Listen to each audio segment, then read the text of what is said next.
In this video, we're going to look at another interesting shape, which is a regular hexagon. And in particular, let's see if we can come up with a formula for finding the area of any regular hexagon in terms of its side length. So if its side length is x, can we use that then and come up with a formula that will compute the area of this hexagon? Now, just a quick recap, regular means that all the sides are equal in length. Okay, so all sides equal, and also all internal angles are equal as well. So that's very important. If it's not a regular hexagon, then it's not going to work. So it's very important that it's regular. In fact, any regular polygon means all the sides have to be equal in length, and all the internal angles also have to be the same size. Now, question for you. What would be the absolute simplest regular polygon that you can think of? And the one that comes to mind for me is an equilateral triangle. It's a polygon, it's a three-sided polygon. All sides are equal, all angles are equal, or equal to 60 degrees. In fact, it's that relationship between the hexagon and an equilateral triangle that we're going to use to help us find the area of this shape. We're going to come up with the formula for it.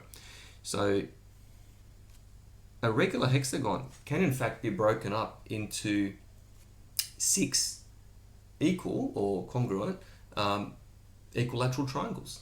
Okay, so if we can find the area of one of these triangles, then effectively we've found the area. We can very easily then find the area of the entire shape, okay, of the entire hexagon.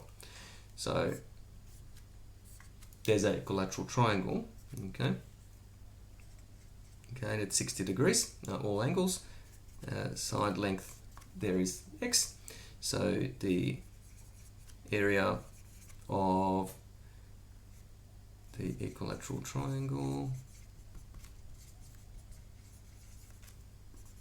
okay. Now I'm going to use the sine rule for area. So this is a very useful application of this particular rule. So just as a quick recap of that particular formula, that's the area is equal to half AB times sine of C. Okay, so something there to keep in mind. Okay, we have learnt this in trigonometry, at least in year 10, 5.3. We've definitely covered this. Okay, so area of the equilateral triangle is given by the formula half AB sine C.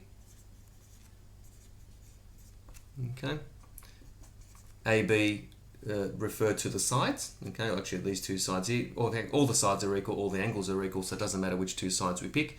X times x is x squared, and then we've got times sine of 60. Okay, and sine of 60 is an exact ratio, and that's the ratio root 3 on 2. So that's half x squared multiplied by root 3 on 2, and we can simplify that this product here to root 3 x squared over 4 if you multiply the denominators together. So that's the area of the shaded region here. So this is just the equilateral triangle. Okay. Now we've got 6 of them. So the area of the hexagon.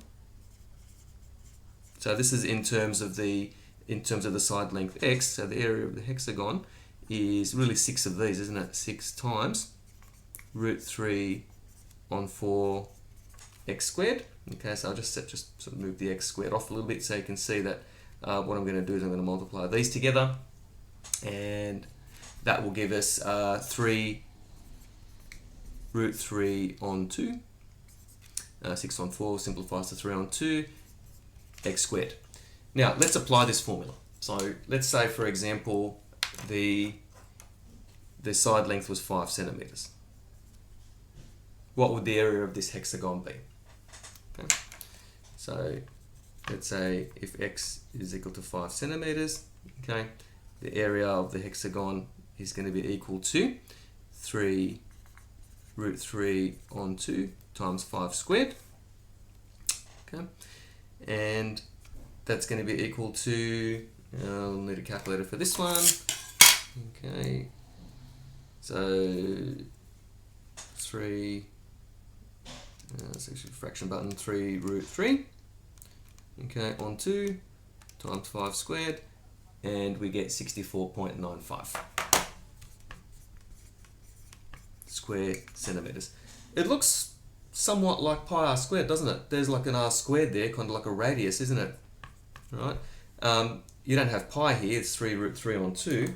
In fact, 3 root 3 on 2, just out of interest, if we put that in our calculator, okay, that's 3 root 3 on 2. It's a bit less than pi, isn't it? Pi is 3.141592654, or 3.1, thereabouts. This is a number that's a bit less than pi, and that makes sense because you can draw a circle around the hexagon, okay, and there'd be a little bit of wasted space. Okay. In fact, the next part of the challenge, if you like, if you want, I'm not going to work it out now. How much space would be wasted if a hexagon was drawn inside a circle? What percentage of space would then be wasted in terms of the space between the hexagon and the circle?